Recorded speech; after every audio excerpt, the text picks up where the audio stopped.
기도합시다. 사람의 육체를 흙으로 빚어진 그릇으로 비유를 했습니다. 그 이유는 창세기 2장 7절에 보면 하나님께서 흙으로 사람을 빚어 코에 생기를 불어넣어서 생명이 되었다, 여기에서 출발한 줄로 압니다. 이사야 29장 16절에 보면은 토기장이를 어찌 진흙같이 여기겠느냐. 이사야 64장 8절에는 우리는 진흙이요 주님은 토기장이니이다. 로마서 9장 21절에 토기장이가 진흙 한 덩어리로 하나는 귀하게 쓸 그릇을, 하나는 천하게 쓸 그릇을 만들 권한이 없겠느냐. 진흙 한 덩어리를 가지고 하나님은 피로 적절한 대로 쓸 때에 쓰고, 또 천하게 쓸 그릇도 쓰다가 폐기 처분하는 이 진흙으로 만든, 흙으로 만든 이 토기는 주인의 손에서 귀하게 쓰기도 하고 천하게 쓰기도 하고 깨어버리기도 합니다. 그래서 욥기서 10장 9절에 보면은 주께서 내 몸을 지으시기를 흙을 뭉치듯이, 이 점토지요, 하셨거늘 다시 나를 티끌로 돌아가게 하셨나이다. 요게 티끌은 아파르 흙 먼지입니다. 욥이 너무나 고통 중에 참 점토 진흙을 뭉쳐서 나를 만들어 주셨는데 다시 나를 이 흙으로 돌아가게, 이 아파르로 돌아가게 하십니다. 이렇게 욥이 고통 속에서 고백을 했습니다. 오늘 여러분, 우리도 역시 진흙입니다. 우리 역시 흙으로 빚어진 인간들입니다. 이 흙으로 빚어진 인간의 특징이 뭐냐? 질그릇의 특징이 뭐냐? 맵시가 없습니다. 다른 그릇은 참 이쁘기도 하고 광도 잘 내고 아름답게 포장도 하고 그 아름다운 그 포장지에 싸고 하지만은 여기에 질그릇은 아주 맵시가 없는 것이 특징입니다. 그 다음에 이 질그릇은 재생도 되지 못합니다. 다른 것은 재생할 수가 있는데 이 질그릇은 재생할 수가 없습니다. 이 질그릇의 특색입니다. 그리고 질그릇은 깨어지기가 쉽습니다. 그렇단 말은 무슨 말입니까? 아주 약하다 이 말입니다. 그리고 질그릇은 값도 그렇게 비싸지 않습니다. 보잘것없는 질그릇 속에 보배가 들어있다. 이 보배란 말은 마태복음 보면 땅에 감추어진 보화, 데사우로스라고 하는 보물입니다. 이 보화, 보물, 이것이 가치없는 연약한 질그릇에 담겨져 있다고 하는 것은 놀라운 일입니다. 질그릇에 무엇이 담겨져 있느냐에 따라서 질그릇의 가치가 대단히 차이가 납니다. 오늘 여러분, 오늘 우리가 흙으로 만든 질그릇이요, 자, 깨지기가 쉽고 맵시도 없고 재생도 안 되고 값도 안 나가는 것 같지만은 이 속에 영생의 데사우로스가 여러분 속에 담겨져 있기를 바랍니다. 마치 이것은 사사기 7장 16절에 보면 기드온 300명 용사가 항아리 속에 감춰둔 횃불과 같습니다. 원수를 물리칠 수 있는 빛과 같습니다. 오늘 여러분, 이 말씀을 자세히 좀 봅시다. 오늘 이 말씀을 깊이 파헤쳐 봅시다. 죽을 자에 관한 것인가? 전 모든 기독교인에 관한 것인가? 아니면 죽지 않고 영생할 자에게 관한 것인가를 우리는 좀 새겨보아야 할 것 같습니다. 그래서 보배가, 이 보물이, 이 보화가 정말로 데사우로스라고 하는 이 하나밖에 없는 보화, 이 하나밖에 없는 보화가 깨어질 수밖에 없는 우리 마음속에 이것이 들어와 있다면, 그래서 이것이 귀한 것이 되고 보배가 되고 그릇까지 귀하게 여김을 받게 되는 것입니다. 그러면 이 데사우로스라고 하는 남성 명사 하나밖에 없는 이 보배가 무엇이냐? 예수 그리스도의 말씀입니다. 말씀은 곧 예수 그리스도입니다. 말씀이 곧 영생의 떡입니다. 말씀은 곧 어둠을 밝히는 빛입니다. 싸움을 이기게 하는 권세입니다. 이게 데사우로스입니다. 이게 내 속에 와 있다. 여러분 속에 다른 것들이 많이 들어와 있을지라도, 시기와 질투와 원망과 범죄가 내 속에 들어왔을지라도 이것이 다 물러가기를 바랍니다. 이 보화가 여러분 속에 마음에 자리 잡기를 바랍니다. 왜 이렇게 담아 주었을까? 왜 이 보화를 담아 주었을까? 죽지 않게 하기 위해서, 망하지 않게 하기 위해서, 하나님께서 영생하게끔 하기 위해서 이렇게 해 주었다. 그래서 우리가 이 귀한 보화 덩어리를 질그릇 속에, 우리 인간 속에 하나님이 담아주신 것은 하나님의 능력을 나타내기 위해서다. 여기 8절에 보면 또 우리가 그랬습니다. 또 우리가 뭐라 그랬습니까? 우리가 사방으로 우겨 사임을 당하다. 여러분, 왜 질그릇이라고 하는 보화가 담긴 질그릇에 순환이 있습니까? 질그릇에 보화가 담겼다면 고이고이 간직하고 순환과 연단과 고난이 없어야 되는데, 왜 질그릇 속에 보화가 담겼다면 여러 가지 순환을 겪어야 합니까? 이 보화가 질그릇 속에 담겨 있기 때문에 마귀는 영생의 보화를 빼앗으려고 별별 수단을 다 부리고 있기 때문에 여러분들은 사방에 우겨 사임을 당한다 하여도 벗어날 길이 있을 줄 압니다. 여기에 우겨 사인다야만 우리가 저기 성을 포위하고 군대가 원수를 포위하고 이런 것도 되겠지만은, 드리보메노이라는 이 단어 자체가 억누르다 괴롭히다, 억누르다 괴롭히다는 이 단어가 여러분 어떨 때 주로 이 단어가 사용되는 거 하니까, 포도주 틀에 포도를 집어넣어서 짜듯이 피와 땀이 그 속에서 고통과 어려움 속에서 아주 짜듯이 그런 괴로움을 여기에 드리보메노이라고 하고 있습니다. 질그릇에 보화가 담겨 있기에 사탄은 그것을 빼앗아내려고 수단과 방법을 가리지 않고 여러분에게 어려움을 갖다 주고 궁지에 몰리도록 합니다. 궁지에 몰려서 헤어날 수가 없고 자기가 너무 이 답답한 환경에 질식 상태에 되어 있을지라도 보화가 담겨 있기 때문에 주님은 피할 길을 주신다. 도저히 살 가망도 없고 드리보메노이 할 때에 정말로 나를 쥐어 짜듯이 압박을 하고 누르고 괴롭히기 때문에 헤어날 길이 없습니다. 헤어날 방법이 없습니다. 내가 처한 이 환경을 바꿀 수 있는 도저히 힘이 없습니다. 그런데 하나님이 피할 길을 쭉 열어준다 이 말이에요. 이게 질그릇에 보화가 담긴 종의 축복입니다. 오늘 여러분, 내가 궁지에 몰렸다고 해서, 어려움을 당했다고 해서, 괴로움을 당했다고 해서 낙심하지 마십시오. 이거는 과정입니다. 결과가 아닙니다. 제가 다시 또 얘기합니다. 저는 7월 2일 날 분명히 KBS 앞에 2시에 갑니다. 만약에 우리 동인교회가 가만히 있다면 짓지 못하는 개와 같다고 할 수 있습니다. 나는 숫자라도 채워주기 위해서 가야 되겠다고 할 수 있습니다. 여러분, 온누리 교회가 무슨 짓을 하고 있는지 모르지만 그 교회 장로가 엄청 많습니다. 왜 짓지 못한 개같이 조용하게 있습니까? 그거는 여러분, 문창극 장로가 설교도 아닙니다. 여전대 모임에서 강연한 거예요.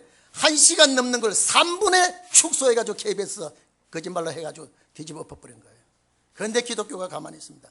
만약에 천주교나 불교나 이슬람교에 있으면 가만 안 있습니다. 저도 가만히 있다면 하나님 앞에 송구스러울 것 같아서 저는 그 자리에 꼭 참석해 보려고 합니다.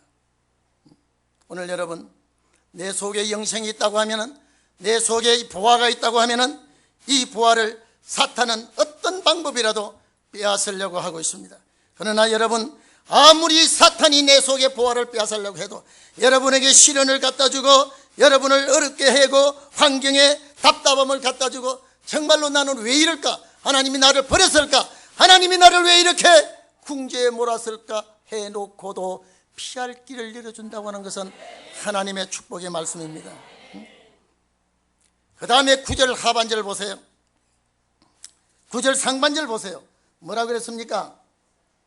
핍박을 받아도 버림받지 아니한다 그랬습니다. 왜 핍박을 이렇게 당해야 됩니까? 이게 핍박이라는 단어가요, 뒤쫓다 추격하다는 뜻입니다. 왜 우리가 추격을 당해야 됩니까? 왜 기독교가 무슨 죄가 있기에 악한 자들에게 추격을 당해야 됩니까? 사탄은 우리 속에 있는 보화를 빼앗아내기 위해야 핍박을 하고 추격을 하고 피곤하고 정말로 살 가망이 없을 정도로 몰아붙입니다. 요한복음 15장 20절에 사람이 나를 핍박하였은즉, 예수님이 하시는 말씀입니다. 사람이 나를 핍박하였은즉 너희도 핍박할 터이요라고 했습니다. 그런데 본문은 핍박을 받아도 버림받지 아니한다. 얼마나 소망이 넘치는 말씀입니까? 아무리 우리를 뒤쫓아오고 아무리 우리를 괴롭힌다고 해도 버림바가 되지 않았다. 여러분, 왜 그렇습니까?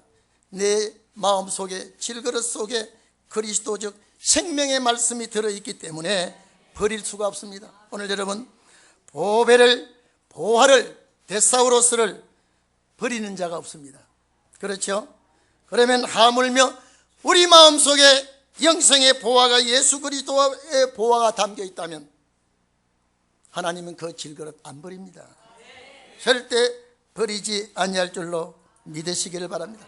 때로는 어려움을 당하고, 때로는 핍박을 당하고, 때로는 경제의 코너에 몰려가지고 정말로 내가 예수를 잘 믿지 아니할 때보다 오히려 내가 예수를 바로 믿으려고 하니까 사방에 왜 나를 이렇게 고통해 주는지, 내가 앞뒤에 모든 것이 다 막히고, 질병으로 나를 괴롭히고, 경제로 나를 괴롭히고, 친구가 나를 괴롭히고, 이런 일이 있더라도 내 속에 들어와 있는 진리의 보화는 빼앗기지 않기를 바랍니다. 하나님은 절대 포기하지 않습니다. 오늘 여러분, 이 구절이 기독교인들에 다 해당되는 것 같지만은 또 하반절, 9절 하반절에 보면은 아무리 거꾸로 트림을 당하여도 망하지 않는다 그랬습니다. 여러분, 이 말씀에 용기를 얻기를 바랍니다. 여러분, 거꾸로 트림을 당한다. 현재 수동태로요, 거꾸로 트림을 당한다. 이 합성어인데요, 카타발로메노이 해놨습니다. 이 카타발로메노이라고 하는 말은 계속 나를 집어 던진다 이 말이에요. 내리침을 당한다 이 말입니다. 오늘 여러분, 내가 예수를 잘 믿으려고 하는데 왜 예수를 개떡같이 믿는 저 사람보다 왜 내가 카타발로메노이 합니까? 왜 내가 자꾸 매어침을 당하기도 합니까? 왜 내가 인격적으로 이렇게 모독을 당하게 합니까? 사도행전 14장 19절로 20절 보면 사도 바울이 1차 선교 여행 때 이고니온에서 돌에 맞아 거꾸러진 일도 있습니다. 오늘 여러분, 그 당시에 돌에 맞아 거꾸러졌지만 하나님이 살려주었어요. 그러나 결국 사도 바울은 승리했습니다. 아무리 그 시대의 거성이라도 유명한 자들이라도 사명을 감당하고 난 그 이후에는 다 순교로 생을 마감을 했습니다. 오늘 여기 보니까 거꾸로 트림을 당하여도 정말로 내가 죽임을 당하지 아니하고 망하지 아니한다고 한 것은 하나님이 여러분에게, 우리에게 보장을 해 주신 것입니다. 여러분, 제가 예를 하나 들겠습니다. 역사적으로요, 이 말씀을 사도 바울이 고린도 교회에 보낸 편지 내용 중에 왜 거꾸로 트림을 당하여도 절대 망하지 아니한다고 말을 한 이유가 있습니다. 그 당시 로마가 나라를 다스릴 당시입니다. 로마가 나라를 다스릴 당시에 원형극장이나 노천 광장에서 검투사들을 붙여놓고 황제와 모두 문무백관들이 그걸 관람을 하고 있습니다. 아주 검투사들이 아주 무시무시하게 칼놀림을 부리다가 한쪽이 거꾸로지면 이긴 자가 그 목에 발로 밟고 칼을 딱 들이대고 황제를 쳐다봅니다. 황제의 손이 엄지손가락에 내려가면 그 목을 찔러서 죽여버립니다. 만약에 검투사가 A라는 검투사와 B라는 검투사가 맞붙었습니다. 아주 치열하게 붙는데 B라는 검투사가 거꾸러졌을 때 A라는 검투사가 B라는 목을 딱 밟고 칼을 딱 들고 황제를 쳐다볼 때 황제의 손이 이래 내려가면 바로 목을 찔러 죽여버립니다. 이래 내려가지 않고 그냥 있으면 피투성이가 된 검투사를 살려주는 겁니다. 그때서는 말이야 이게. 그때서는 말이야. 오늘 이 자리에 계신 여러분, 우리가 아무리 이 땅 위에 거꾸로 트림을 당한다 해도 망하지 아니한다는 것은 영생이 우리 속에 있기 때문에 신원의 말씀이라면 망하지 아니할 줄로 믿습니다.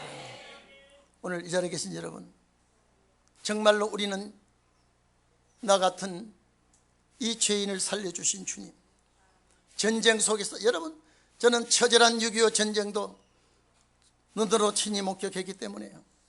우리 아버지가 공산당에서 끌려가서 죽었다면 당연히 분하지만은 경찰서에 끌려가서 동네 그 좌경 빨갱이에 가담한 사람들 안 본다고 고문해서 죽였을 때 제가 전에도 얘기했죠. 내가 밀양 경찰서 폭발을 해야 된다고 그랬습니다. 그러나 그들은 아무래도 기독교를 죽이지는 않았습니다. 내가 아버지의 원한을 갚는다면 내가 정말로 그래서 내가 인생은 짧게 살아야고 반드시 짧게 살고 굵게 살고 그만이라고 하는 것은 내가 너무나 우리 아버지가 처참하게 죽었기 때문에 내가 그에 대한 보복을 하고 말겠다고 한 그것이 예수를 믿고 목사가 되고 보니까 그래도 우리 아버지를 죽은 그 경찰서가 그래도 친북 좌파는 아니었다. 기독교를 사그리 죽이는 그런 사상은 아니었다. 우리 형님이 죽창에 찔려 죽을 때에 붉은 띠를 두르고 그 높이 들어라 붉은 깃발을 내가 그 노래를 그 사람들이 부르면서 죽였어요. 저는 이쪽에도 피해를 보고 저쪽에도 피해를 받기 때문에 저는 예수 그리스도를 믿는 우리가 정말로 하나님이 싫어하는 일이라면 내가 돌아보지도 아니하고 주님이 원하는 길이라면 생명 한번 던져볼 마음도 있더라고요. 오늘 이 자리에 계신 여러분, 여기 보세요. 아무리 답답한 일 당한다 그랬죠? 아무리 우리가 우겨사임을 당한다 그랬죠? 핍박을 받는다 그랬죠? 그런데 하나님이 안 버린다 그랬어요. 여러분, 차내고 짓밟고 이렇게 정말로 검투사들이 그런 거꾸로 트림 속에서 죽음을 당할 것 같지만은 망하지 아니한다. 여러분, 망하지 아니한다 이 말 자체가요, 아플림이라는 단어입니다. 멸망하지 않는다, 안 죽이겠다 이 말이에요.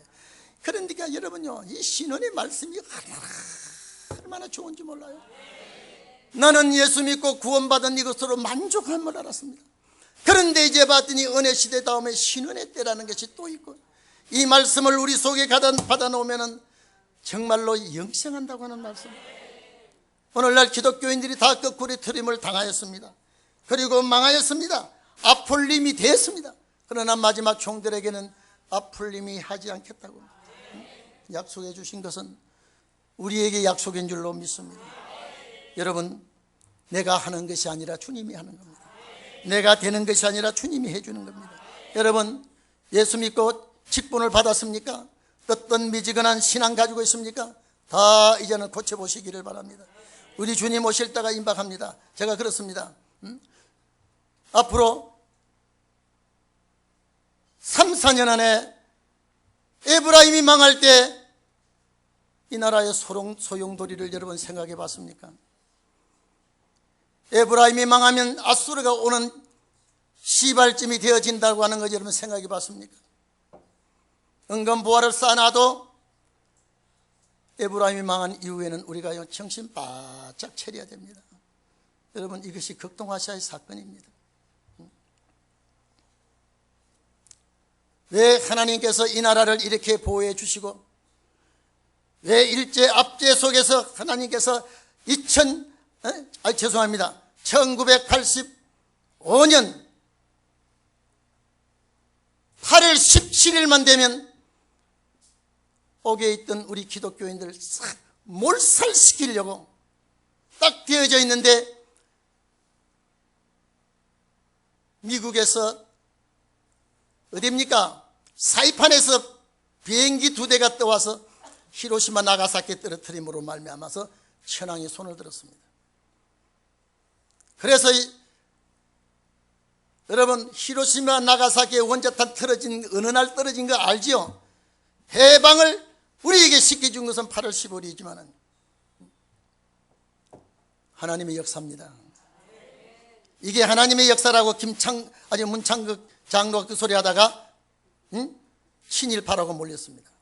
KBS는 KBS 사장 몰아내고 여러분, 빨갱이들이 자리를 잡고 있는 것들입니다. 나는 꼭 그날 가서 그 대의를 살펴볼 겁니다. 왜?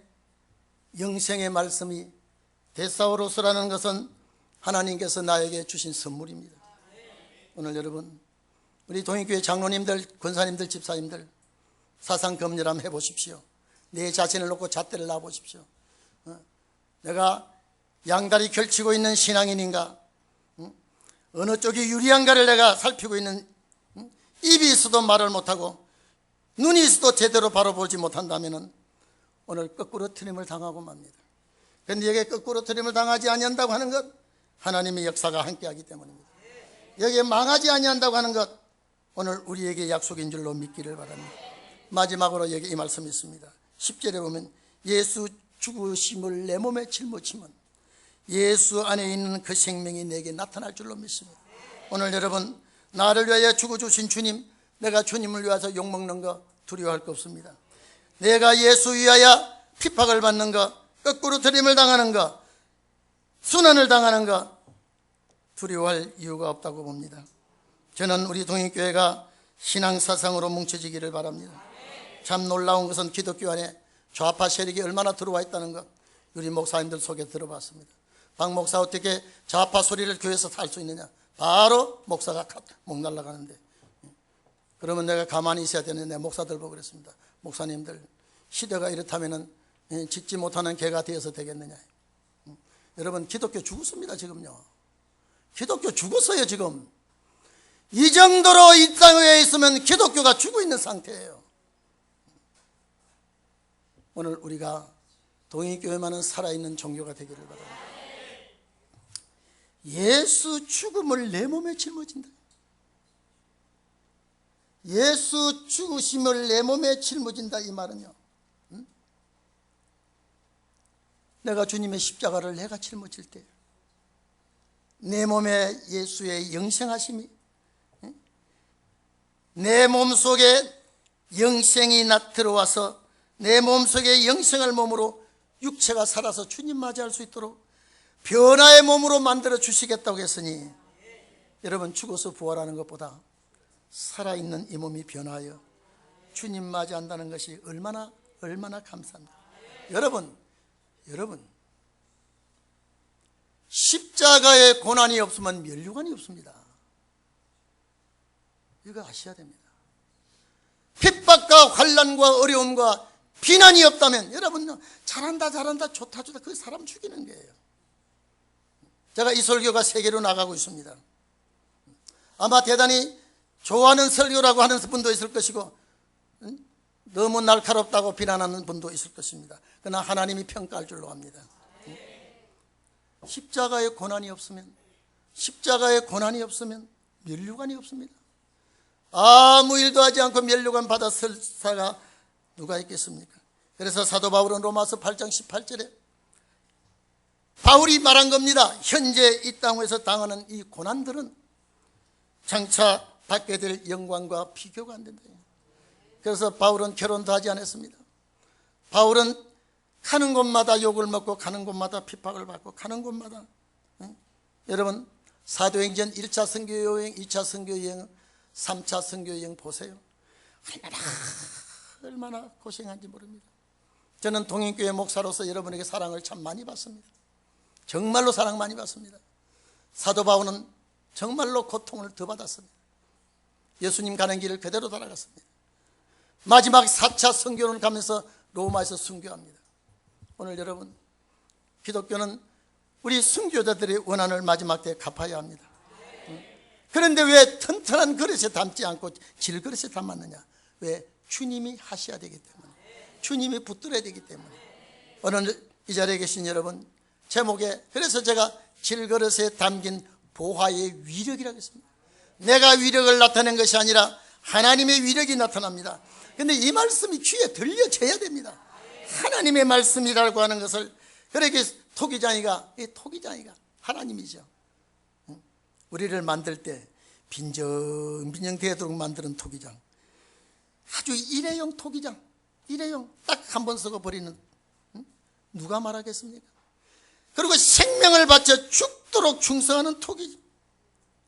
여러분 토기장이가 일회용도 만들고 귀한 것도 만들고 천한 것도 만들고 쓰다가 버리는 것도 만들고, 이건 토기장의 주관입니다. 저는 이렇게 살다가 그저 새끼 기르고 자식들 장가 보내고 시집 보내고 그저 늙은이가 이렇게 서로가 그저 걱정 없이 살다가 생을 마친다면 제가 그렇게 원하지 않습니다. 하나님의 한번 뜻을, 주의 뜻을 한번 베풀고 싶어요. 한번 베풀고 싶어요. 이 땅에 왔다가 그저 이름 없이 그냥 떠나고 싶지 않고요. 나는 한번 주의 일을 멋있게 좀 하고 주 앞에 서고 싶습니다. 오늘 여러분들이 보배의 위력을 믿기를 바랍니다. 기도합시다.